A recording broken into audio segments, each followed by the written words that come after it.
Fifth fleet పైన కూడా మిసైల్స్ని సంధించినట్టు తెలుస్తుంది. ఆ మిసైల్స్ వల్ల ఇటు బెహ్రెయిన్లో కూడా కొంత సివిలియన్స్కి సంబంధించిన బిల్డింగ్స్ కూడా కూలిపోయినట్టు తెలుస్తుంది. ఒకసారి ఇరాక్ పరిస్థితి మనం చూస్తే కనుక ఇరాక్లోని ఎర్బిల్ అనే ప్రాంతంలో భారీ విస్ఫోటంతో పాటు అక్కడ భారీ శబ్దాలు, ఈ ఎక్స్ప్లోషన్స్కి సంబంధించిన లౌడ్ ఎక్స్ప్లోషన్స్, దాంతోపాటు నల్లటి పొగ, మొత్తానికైతే బ్లాక్ స్మోక్ కూడా ఇటు ఎర్బిల్ ఇంటర్నేషనల్ ఎయిర్పోర్ట్ పరిసర ప్రాంతాల్లో మొత్తానికైతే దాడులు జరిగినట్టు తెలుస్తుంది. ఇటు ఇరాక్కి సంబంధించిన కుర్దిస్తాన్ అనే ప్రాంతంలో కూడా జరిగినట్టు తెలుస్తుంది. ఇక్కడ ఉన్న ఎయిర్పోర్ట్లో అలాగే అమెరికాకు సంబంధించిన ఎయిర్ బేస్లో కూడా ఇటు ఇరాక్లో దాడులు చేసినట్టు తెలుస్తుంది. సో మొత్తం మీద ఇటు కువైట్ పరిస్థితి ఒకసారి చెప్పే ప్రయత్నం చేస్తా. కువైట్ కూడా ఒకసారి చూస్తే అమెరికాకు సంబంధించిన బేస్, ఇటు ఆర్మీకి సంబంధించిన బేసెస్ అక్కడ ఉండడం వల్ల మొత్తానికి కువైట్ని కూడా టార్గెట్ చేశారు. కువైట్ పైన కూడా దాదాపు ఒక 100 మిసైల్స్ అలాగే డ్రోన్స్ని కూడా కువైట్ పైన కూడా ఇరాన్ ఆ మిసైల్స్ని ప్రయోగించినట్టు తెలుస్తుంది. మరోపక్కన ఇటు బుర్జ్ ఖలీఫా, బుర్జ్ అల్ అరబ్కి సంబంధించి కొంత ఇన్ఫర్మేషన్ వచ్చింది. ఒక్కసారి మనం విజువల్స్లో కూడా చూస్తున్నాం, రైట్ సైడ్ విజువల్లో ఇటు బుర్జ్ ఖలీఫాకు సంబంధించి వస్తున్న మిసైల్స్ని ఇటు అడ్డుకునే ప్రయత్నం, యాంటీ మిసైల్స్ చేసిన ప్రయత్నం మనం చూడొచ్చు. ఆ బుర్జ్ ఖలీఫా పరిసర ప్రాంతాల్లోకి జస్ట్ అతి దగ్గరగా, అతి చేరువగా వచ్చిన తర్వాత మొత్తానికైతే ఆ మిసైల్స్ని ఇంటర్సెప్ట్ చేశారు. మొత్తానికి ఆ ఇంటర్సెప్ట్ అయిన తర్వాత ఆ శకలాలు కొంత ఆ బిల్డింగ్లో కొంత తగులుకొని దానివల్ల కొంత మంటలు వ్యాపించాయి అంటూ కూడా చెప్పుకొచ్చే ప్రయత్నం చేస్తున్నారు. సో మరొక పక్కన ఇటు ఫెయిర్మౌంట్ ద పామ్ అని పామ్ జుమేరా అనే ఫెయిర్మౌంట్ హోటల్ అలాగే పామ్ జుమేరా ఈ పరిసర ప్రాంతాలకు కూడా మంటలు అంటుకున్నాయి. ఒక 4గురికి గాయాలైనట్టు కూడా తెలుస్తుంది. సో మొత్తం మీద ఇటు ఖమేనీ చనిపోయిన తర్వాత ఇరాన్ పరిసర ప్రాంతాల్లో ఉన్న గల్ఫ్ దేశాలపైన యుద్ధాన్ని ప్రకటించింది, విరుచుకుపడుతుంది. ఇటు మిసైల్స్ అలాగే డ్రోన్స్తో పాటు వాటన్నిటిని కూడా ఊపిరాడనివ్వకుండా ఉక్కిరిబిక్కిరి చేసే ప్రయత్నం చేస్తుంది. దాదాపు వేలాదిగా ఇటు మిసైల్స్ని డ్రోన్స్ని వాడుతున్నట్టు తెలుస్తుంది. దానికి సంబంధించిన విజువల్స్ని మనం చూస్తున్నాం. ఒక్కసారి అక్కడ ఎలాంటి పరిస్థితులు నెలకొన్నాయో ఒక్కసారి చూసే ప్రయత్నం చేద్దాం.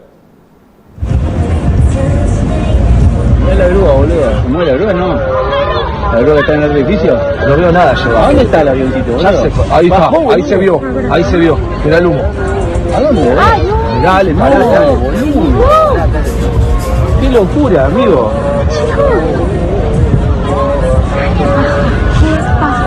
No, mamá. Sí, ahí pegó. Uy, chico, ahora que se pegó. ¿Qué pegó? Le tiraron. ¿A qué le pegó? Bueno, muchachos, ¿a qué le pegó? Algún cariño, me estás jodiendo, boludo. You could have heard that. No veo nada yo. ¿A dónde está el avioncito, boludo? Ahí está, ahí se vio. Mirá el humo. ¿A dónde? Dale, boludo. Qué locura, amigo. ¿Qué pasa? No, mamá. Sí, ahí pegó. Uy, chico, ahora sí se puso. ¿Qué pegó? Le tiraron. ¿A qué le pegó? Bueno, muchachos, ¿a qué le pegó? Algún cariño, me estás jodiendo, boludo. Mirá la grúa, boludo. ¿Se mueve la grúa? No. La grúa está en el edificio. No veo nada yo. ¿A dónde está el avioncito, boludo? Ahí está, ahí se vio. Mirá el humo. ¿A dónde? Dale, boludo. Qué locura, amigo.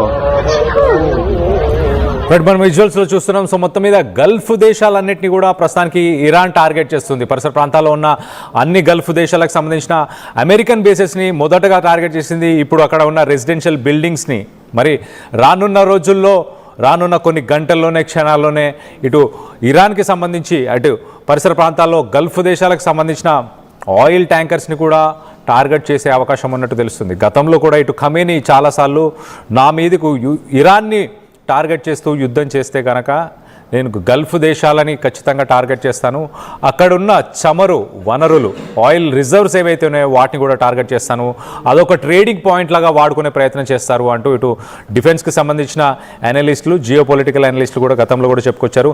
So అదే ధోరణితోని ప్రస్తుతానికి ఇటు Iran ముందుకెళ్తున్నట్టు తెలుస్తుంది. Khamenei చనిపోయిన తర్వాత కూడా ప్రోటోకాల్ని, ఒక హైరార్కీని, ఒక ప్రోటోకాల్ని follow అవుతున్నట్టు చాలా క్లియర్గా అర్థమవుతుంది. ఒకసారి మనం చూస్తే ఇటు మిడిల్ ఈస్ట్లో దాదాపు 15,000 విమానాలని ప్రస్తుతానికి రద్దు చేశారు. ఇటు గల్ఫ్ దేశాలకు సంబంధించి మనం చూస్తే కనుక విమాన సర్వీసులు క్యాన్సిల్ అయిపోయాయి మొత్తంగా.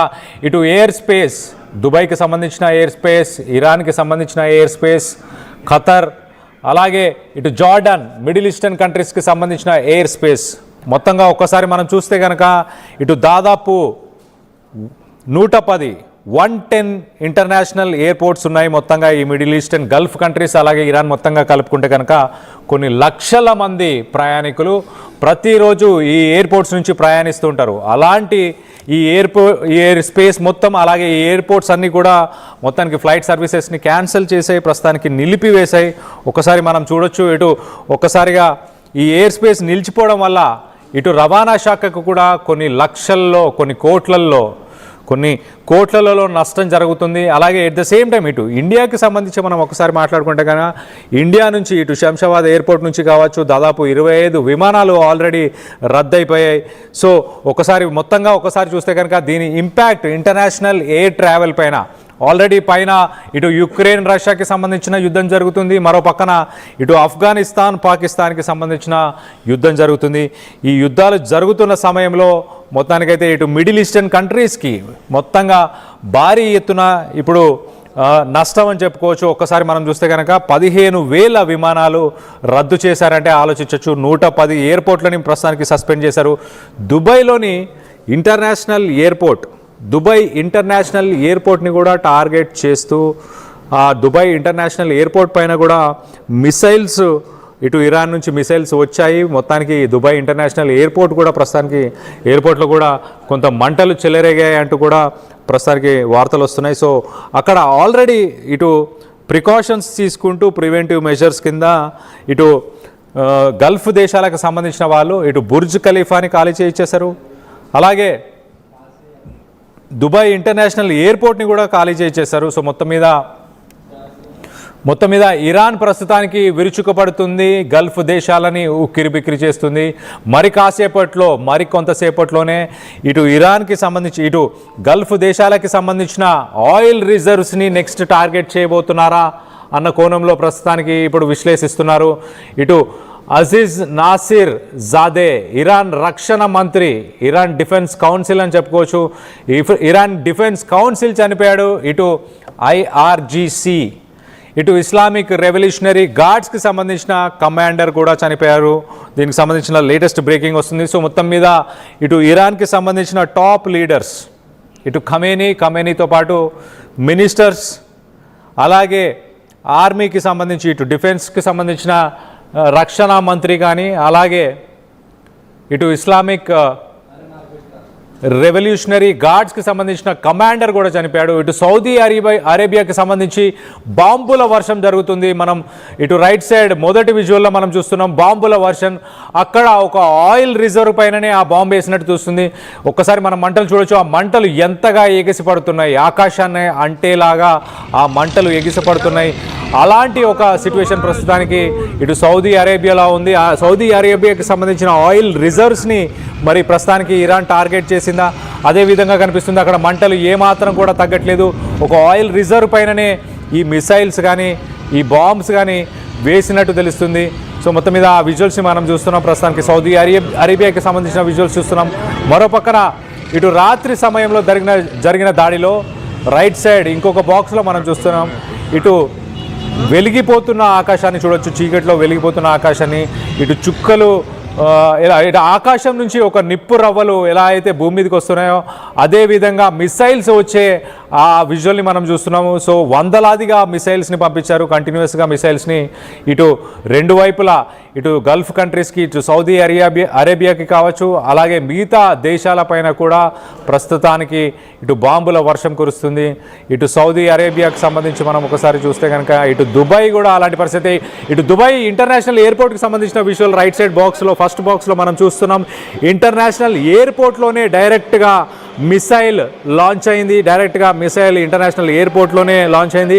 అక్కడ ఆ ఎయిర్పోర్ట్కి సంబంధించిన బిల్డింగ్కి సంబంధించిన శకలాలు, కింద పడిపోయిన శకలాలను మనం చూస్తున్నాం. మొత్తం దట్టమైన పొగతో నిండిపోయింది దుబాయ్ ఇంటర్నేషనల్ ఎయిర్పోర్ట్. ప్రస్తుతానికి ఎలాంటి సర్వీసెస్ లేవు, కానీ మిగతా దేశాలకి, మిగతా రాష్ట్రాలకి ప్రయాణిస్తున్న ప్రజలు ఎవరైతే ఎయిర్పోర్ట్లో ఎవరైతే స్టక్ అయి ఉన్నారో వాళ్ళకు సంబంధించి వాళ్ళు కొంత ఆందోళనకు గురవుతున్నట్టు తెలిసింది. ఒక్కసారి ఆ విజువల్స్ని చూసే ప్రయత్నం చేద్దాం.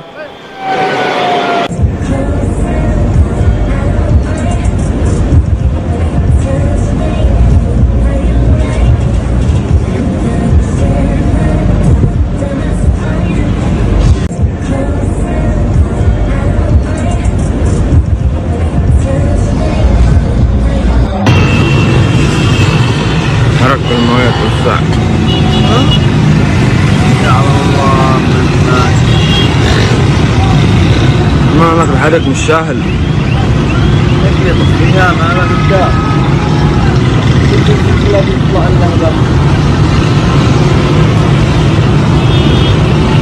الجاوي حقا عندنا احسن من عندنا الان نحن نصور.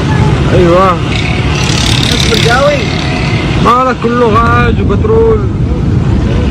ها شوف كم شوية البقرات هناك، شفت هناك كيف؟